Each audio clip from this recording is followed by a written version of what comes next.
Guys আপনারা এখন যেটা স্টেজ প্রোগ্রাম গান দেখতেছেন, তো ওই গানটা হইতেছে সাদুল্লাবাড়ি পপুলার লাইভ কাম লাইব্রেরি, এবং এটা হচ্ছে 26 জানুয়ারি 26 জানুয়ারি রিপাবলিক ডে উপলক্ষে একটা স্টেজ প্রোগ্রাম এবং গানের আয়োজন করা হয়েছিল। এবং গান করতেছে আমাদের আসামের ভাইরাল সিঙ্গার আলতাফ হোসেন, যে কিনা একটা গান করে জেল খেড়ে এলো এবং জেলের পরে থেকে একটা গান করেছে, ওই গানটাও কিন্তু ভাইরাল হয়েছে। তো সেই আলতাফ হোসেন কিন্তু স্টেজে গান করতেছে, আপনারা দেখতেই পাচ্ছেন।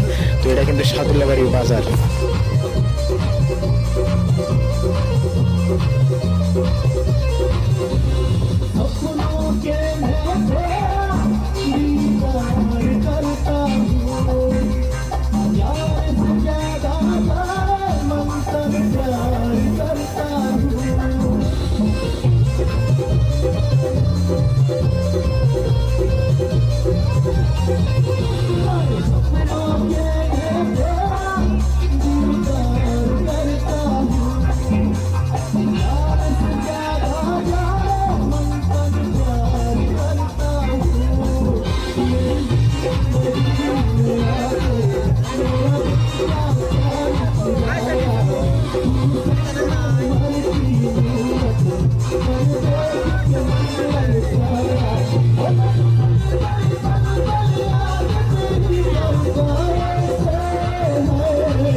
ভিডিও করার টাইমে কিন্তু ডিস্টার্ব দিলে খুবই খারাপ লাগে। তো এই চাচাটা কিন্তু বারবার পুরো ডিস্টার্ব দিয়ে আছে, মানে বারবার খেলে করতেছে হর হর হর, আর কত দূর করবো, মানে এত খারাপ লাগতেছে ভিডিও করবার যায় যদি একজন ডিস্টার্ব দেয় ভিডিও